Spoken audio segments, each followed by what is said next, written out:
سلام، له خورشید د 1 بجې خبرونو ته ښه راغلاست.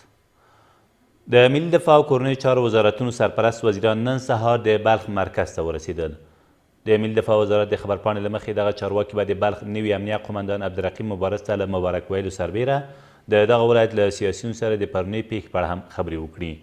ټاکل شوي دغه چارواکي د بلخ له مخکني والي عطا محمد نور سره هم په یاد ولایت کې د امنیه قمندان د بدلون له امله د رامنځته شوي کړکېچ په اړه هم لیده کاته وکړي. ویل کېږي دغه پلاوی په مزار شریف ښار کې حضرت علي کرم الله وجهه ته منسوب زیارت ته هم تللی دی. د نیوزیلند په کریسټ چرچ ښار کې پر 2 جوماتونو باندې ډلیز برید په پایله کې تر اوسه 42 لمونځ کوونکي وژل شوي او یو شمېر نور ټپیان دي. د دغه هیواد لومړی وزیر جاسیندا آردرن ویلي دغه پیښه نن د جمعې د لمانځه پر مهال رامنځته شوې او ډیری وژل او ټپیان شوي کسان بهرني کډوال دي. له دې سره سم په استرالیا کې افغان سفیر په خپله ټویټر پاڼه کې لیکلي چې په وژل شویو کسانو کې تر اوسه 1 افغان شامل دی او 3 نور افغانان ټپیان دي. ویل کېږي د دغې پیښې په تړاو تر اوسه د یوې ښځې په ګډون 4 کسان چې یو یې استرالیایی دی د پولیسو له لوري نیول شوي دي. افغان حکومت د افغان سولې په اړه د امریکا ځانګړی استازی زلمی خلیلزاد په افغانستان کې د قدرت د ترلاسه کولو پر هڅو تورن کړ.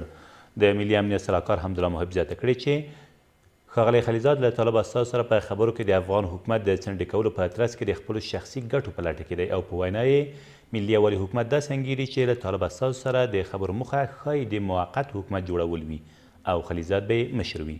ښاغلي محب تېره ورځ په واشنګټن کې له یو شمېر خبریالانو سره په خبرو کې پړاو کړې چې زلمی خلیلزاد د امریکا او طالب استازو ترمنځ په خبرو کې له افغان حکومت سره مشوره نه کوي او په روانو خبرو کې شفافیت نشته او ډیر کم معلومات له افغان حکومت سره شریک کیږي. د افغان حکومت د ملي امنیت سلاکار له دغو توندو خبرو یو ساعت وروسته د امریکا د بهرنیو چارو وزارت له لوري احضار شو. په سیاسي چارو کې د امریکا د بهرنیو چارو وزارت مرستیال له طالب استازو سره د خبرو په برخه کې د ښاغلي محب څرګندونې رد کړي دي. نوموړي همداراز ویلي چې زلمی خلیلزاد د امریکا د بهرنیو چارو وزارت استازی دی او په هغه برید د امریکا پر بهرنیو چارو وزارت برید دی او دغه کار به د کابل او واشنګټن پر اړیکو او سولې بهیر هم منفي اغیز وکړي. دا په داسې حال کې ده چې ښاغلی خلیلزاد به هر وار په قطر کې له طالب استازو سره تر خبرو وروسته د افغان حکومت د مشرانو لیدو ته افغانستان ته راته، خو له 5م پړاو خبرو وروسته چې 18 ورځې دوام وکړ مخامخ واشنګټن ته ولاړ. د ناټو لوی منشي وایي په افغانستان کې د ناټو ماموریت له طالبانو سره د سولې خبرو پورې تړلې مسئله ده. یان سټولټنبرګ تېره ورځ په بروکسل کې په یوې ناسته کې وویل د امریکا او طالبانو د سولې خبرو وروستي کېدو ته ډیر وخت پاتې دی. په داسې حال کې چې تر اوسه امریکا او طالب استازو له افغانستان د بهرنیو ځواکونو د وتلنې په برخه کې اوږدې خبرې کړي، خو د ناټو لوی منشي په ټینګار سره ویلي چې په افغانستان کې د راتلونکي پوځي حضور په اړه پریکړه به په بشپړه توګه له امریکا سره په همغږۍ ترسره شي.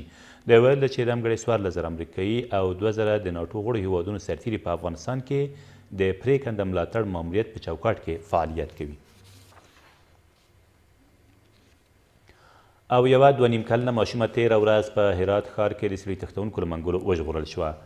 د هرات د امنیه قمندانۍ ویاند وایي دغه ماشومه چې 2 ورځې مخکې د هرات ښار له 3مې ناحیې تښتول شوې وه، تېره ورځ د انجیل ولسوالۍ له شاوخوا سیمو بیرته ژغورل شوې او په تړاو یې یوه ښځه چې د تښتونې اصلي عامله ده له خاوند سره یو ځای نیول شوې ده. ویل کېږي دغې مېرمنې چې یاده ماشومه یې تښتولې وه له ډېرې مودې راهیسې د دغې نجلۍ د کور له شاوخوا سیمو یې خیر و خیرات راټولاوه چې بالاخره په دې کار بریالۍ شوې وه. ویل کېږي نیول شویو کسانو خپل جرمونه هم منلي دي. دا تر دې مهاله وروستي خبرونه، تر بیا مو الله مل.